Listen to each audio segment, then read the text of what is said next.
恭讀若望福音21章1至19節。喺呢啲事以後，耶穌喺提庇黎雅海邊再次向門徒顯現。顯現嘅經過係咁樣嘅：西滿伯多祿，綽號叫雙胞胎嘅多默，加里肋亞迦納嘅納塔乃耳，載伯德嘅兩個兒子，同埋另外兩個門徒喺埋一齊。西滿伯多祿對佢哋話：我要去打魚。佢哋就對佢講：我哋跟你一齊去。佢哋就出發，上咗船，但係整個晚上都一無所獲。喺天亮嘅時分，耶穌企喺岸上，但係門徒冇認出係耶穌。耶穌向住佢哋喊叫：孩子們，你哋有冇嘢食啊？佢哋回答話：冇啊。耶穌對佢哋話：向船嘅右邊撒網就有啦。於是佢哋就將網撒落去，竟然拉唔上嚟，因為魚太多。耶穌嘅愛徒就對伯多祿話：係主啊！西滿伯多祿一聽到係主，原本赤住身嘅就急忙束上外衣，跳咗入海裏邊。其他嘅門徒就拖住滿網嘅魚，划住小船嚟。佢哋離岸邊唔遠，大約有100米。佢哋上咗岸，就睇見嗰度有一堆炭火，上邊烤住魚同埋餅。耶穌對佢哋話：將你哋剛剛捉到嘅魚拎幾條嚟啊！西滿伯多祿就上船，將網拖到岸上，網裏邊全部都係大魚，總共有153條。雖然魚咁多，網就冇穿。耶穌話：嚟啦，食早餐。門徒之中冇人敢問佢：你係邊個啊？因為佢哋知道係主。耶穌就上前拎起餅遞俾佢哋，同樣將魚遞俾佢哋。耶穌從死者中復活之後向門徒顯現，呢個係第3次。佢哋食完早餐之後，耶穌對西滿伯多祿話：若望嘅兒子西滿，你愛我勝過呢啲人嗎？佢就答：主，係㗎，你知道我喜愛你。耶穌話：你餵養我嘅羔羊。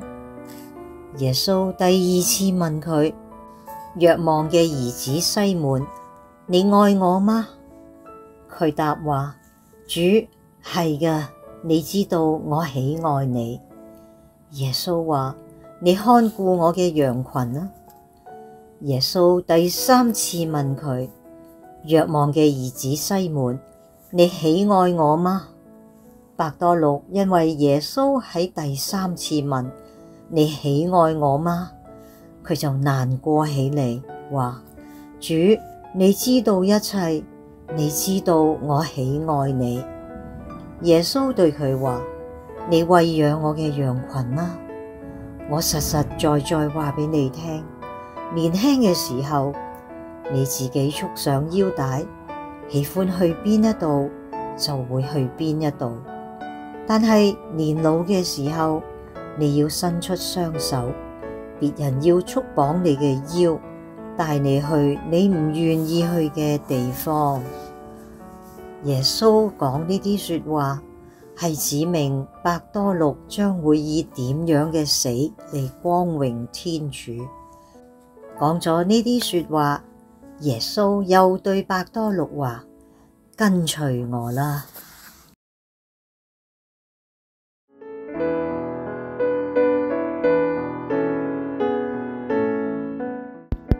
福音反省。正當我哋走過呢一個希望的朝聖者嘅禧年嘅時候，今日嘅福音就講述咗我哋靈修層面嘅朝聖之旅。福音嘅場景喺加里肋亞湖展開，門徒喺成晚捉魚之後仍然一無所獲。當我哋感到心灰意冷，又或者對前路迷惘嘅時候，我哋往往係咪亦都故態復萌呢？伯多祿嘅經驗就反映咗我哋嘅靈修旅程。儘管佢跟隨過耶穌，但係而家返到咗舊有嘅生活模式裏邊。我去打魚，呢種喺困惑嘅時期退縮到熟悉事物嘅行為係非常人性化嘅。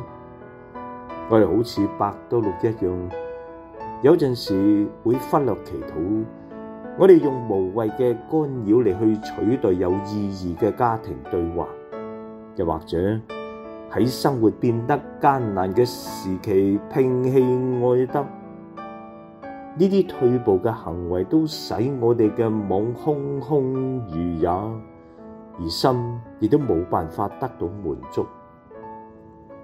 福音嘅精妙地方係耶穌嘅回應，佢冇責斥門徒，而係溫柔咁樣稱佢哋為孩子們，並且邀請佢哋重新去撒網。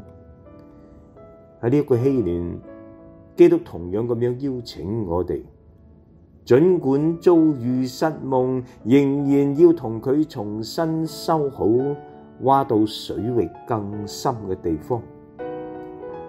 當伯多祿聽到是主，佢即刻縱身跳入去海裏邊游向耶穌。呢個為我哋希望嘅朝聖者係幾咁美麗嘅畫面。禧年呼籲我哋要有同樣本能嘅愛，呢份愛讓我哋超越計算考量同生活便利，以更新嘅熱忱邁向基督。耶穌3次問伯多祿：你愛我嗎？佢今日亦都問我哋同一條嘅問題。我哋嘅朝聖之旅唔單止專注喺認知嘅層面，更加關乎愛。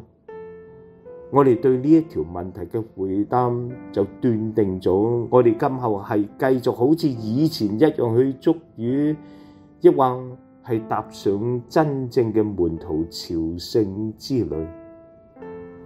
喺呢一個禧年，身為希望嘅朝聖者，我哋獲邀去勇敢跳入去美善裏邊，無懼損失，無需過分計較，唔需要等待其他人嚟去開始。願迅速向天主講是嘅聖母，能夠幫助我哋喺希望裏邊前行嘅時候，重新發現行善嘅衝勁。